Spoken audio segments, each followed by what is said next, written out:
السلام علیکم ورحمۃ اللہ وبرکاتہ۔ رب اشرح لی صدری ویسر لی امری واحلل عقدۃ من لسانی یفقہوا قولی۔ اللہم صلی علی سیدنا محمد وبارک وسلم۔ رجب کا مہینہ چل رہا ہے، اس کے حوالے سے کچھ باتیں ہم مل کے غور و فکر کریں گے۔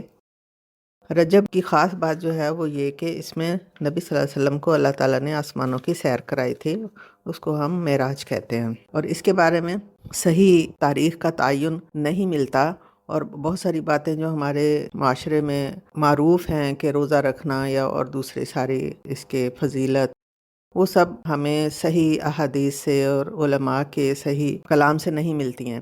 اس لیے ان کی طرف توجہ دینے کی بجائے ہمیں ان چیزوں کی طرف توجہ دینی چاہیے جو کہ اس معراج کی اصل تھی، یعنی جو کہ حقیقت میں ہمیں سیکھنا چاہیے وہ چیزیں۔ قرآن پاک میں اللہ تعالیٰ نے سورہ بنی اسرائیل یا اسرا کی ابتدا میں اس عظیم واقعہ کا تذکرہ کیا ہے جس کو ہم معراج شریف کا واقعہ کہتے ہیں۔ ان آیات کا ترجمہ یہ ہے کہ پاک ہے وہ ذات جو اپنے بندے کو رات ہی رات میں مسجد حرام سے مسجد اقصیٰ تک لے گئی، جس کے آس پاس کو ہم نے برکت عطا کر رکھی ہے تاکہ اسے رسول عربی کو اپنی قدرت کے نمونے دکھائیں۔ یقیناً اللہ تعالیٰ ہی خوب سننے والا اور دیکھنے والا ہے۔ سورہ نجم کی پہلی آیات میں بھی اسی واقعہ کا تذکرہ ملتا ہے۔ یہ وہ دور تھا جو ہجرت سے پہلے کا دور۔ اس دور کو تھوڑا سا ہم دیکھیں تو ہمیں یہ سیرت کی کتابوں سے پتہ چلتا ہے کہ مکہ مکرمہ کے آخری دور میں حضور صلی اللہ علیہ وسلم کو اپنے مشن کے دوران وفات حضرت ابو طالب، وفات حضرت خدیجہ کا صدمہ اور شیب ابی طالب کی جنگ سختیوں کے بعد جو بھی صدمہ تھا وہ اس کو عام الحزن کہتے ہیں، یعنی یہ نبی صلی اللہ علیہ وسلم کے ساتھ رہنے والے لوگ تھے جن کی وفات پہ آپ کو بہت صدمہ ہوا اور اس کو عام الحزن کہا جاتا ہے۔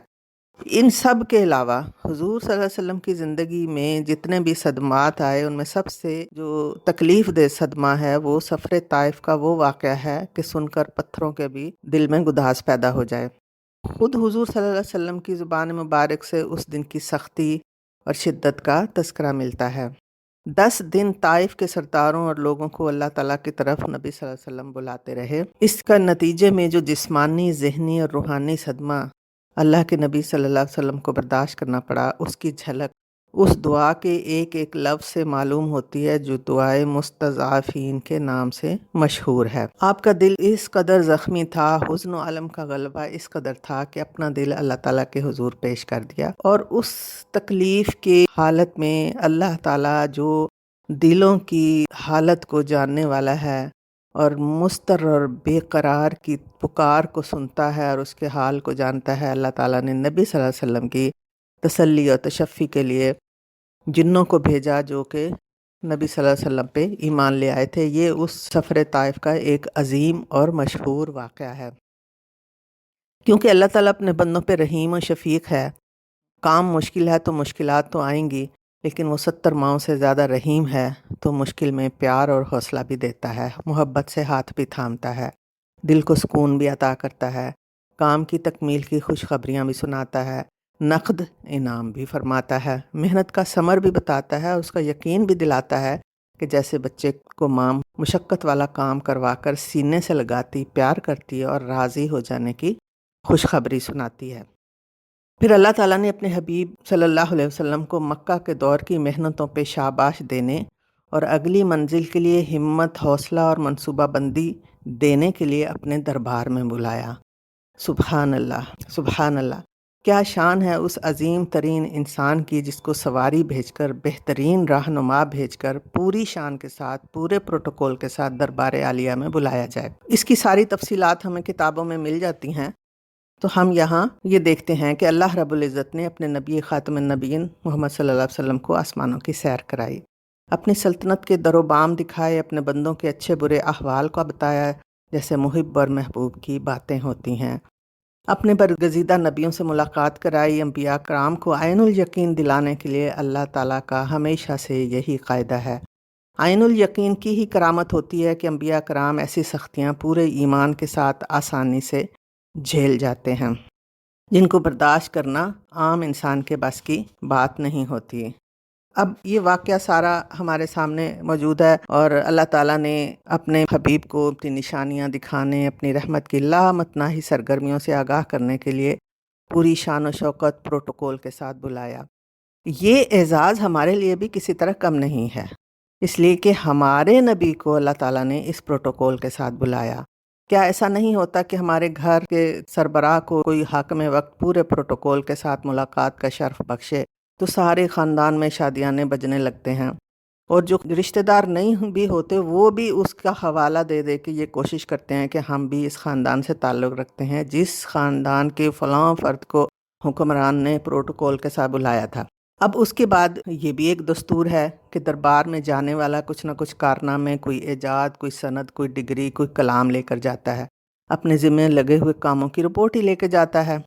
حضور اکرم تک صلی اللہ علیہ وسلم کی تگ و دو اور کوششوں کا تو یہ عالم تھا، خود رب جلیل کو تسلی دینی پڑی سورہ کہف کی وہ آیت کہ کیا تم ان کی خاطر اپنی جان کو ہلاک کیے دیتے ہو کہ یہ اس تعلیم پہ ایمان کیوں نہیں لاتے۔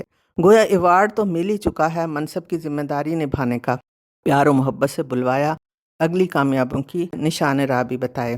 اب دستور یہ بھی ہے کہ جب دربار عالیہ میں اپنے خاص بندے کو مہمان بلایا جاتا ہے تو پھر اس کو خالی ہاتھ بھی نہیں لوٹایا جاتا۔ یہاں تو رب کائنات کرم فرما ہے اور امام الانبیاء مہمان مکرم ہے، دینے والا عظیم ترین تو لینے والا بھی انسانوں میں عظیم ترین۔ جس قدر محبت ہے اس کے اہل سے اسی نسبت سے محبت کا اظہار ہوگا۔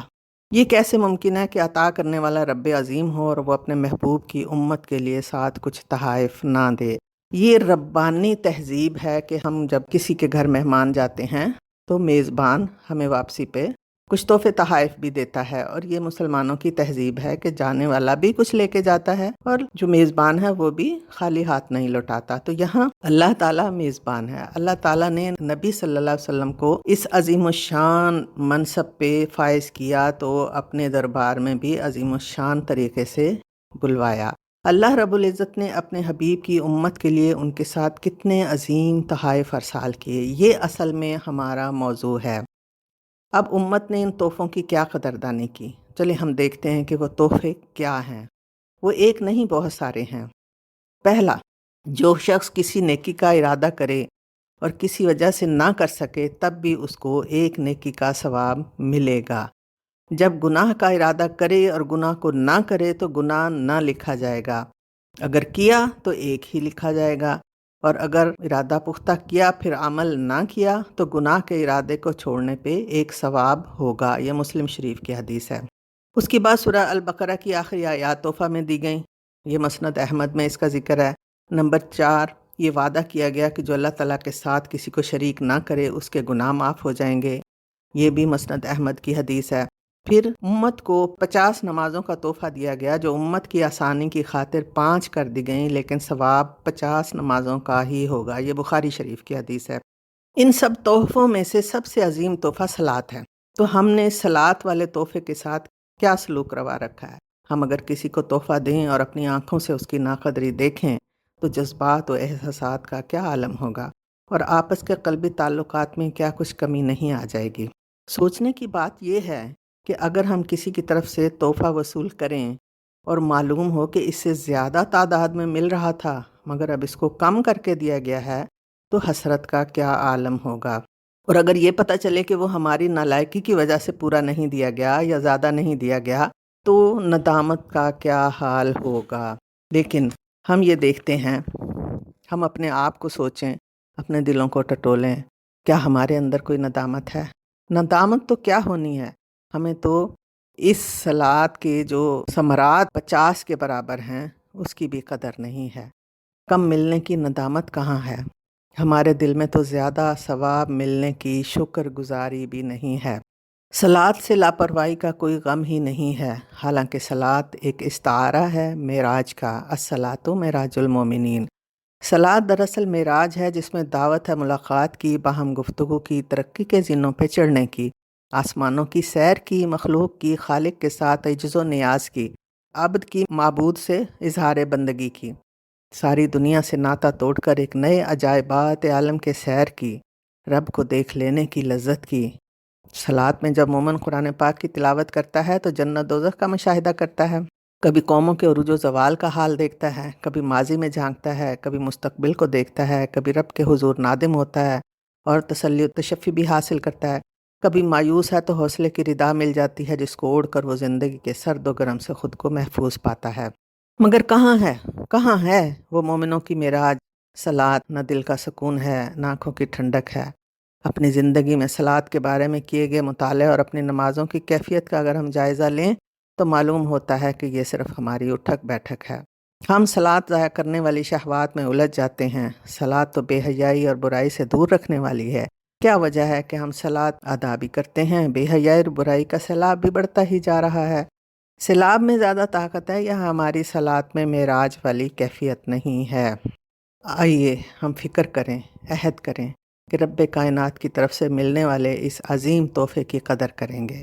معراج کے اس تحفہ سے یہی ادراک حاصل کریں گے کہ پیارے نبی محمد صلی اللہ علیہ وسلم کو معراج کے سفر پہ بلایا گیا، خاطر مدارات کی گئیں اور اس کا ایک نمونہ بطور تحفہ صلات کی صورت میں امت مسلمہ کو بھی عطا کیا گیا۔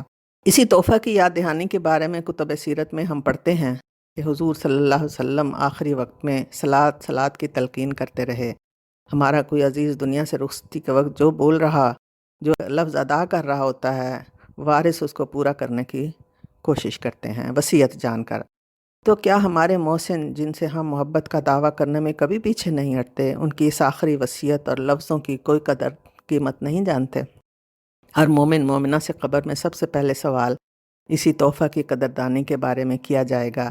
وہ وقت ہوگا جب اپنے افکار و اعمال پہ نظر ثانی کی مہلت نہیں ملے گی۔ اور ایک بات جو ہم پچھلے جمعے اس موضوع پہ بات کر چکے ہیں کہ ہمیں نماز اور صلات کے لفظ میں سے صلات کا لفظ اختیار کرنا چاہیے۔ صلات کے لفظ میں بہت ساری وہ چیزیں ہیں جو ہمارے دل تک اثر کرتی ہیں۔ صلات کے معنی ہمیں جاننے چاہیے اور اللہ تعالیٰ سے دعا ہے کہ وہ ہماری شعور، ادراک، فہم و عقل کو ایمانی نور عطا فرمائے، ہم ان لوگوں میں شامل ہوں جو صلات کی حفاظت کرنے والے ہیں تاکہ دنیا و آخرت میں ترقی کی معراج حاصل ہو۔ آمین۔ والسلام علیکم ورحمۃ اللہ وبرکاتہ۔ آپ کی بہن بشریٰ تسنیم۔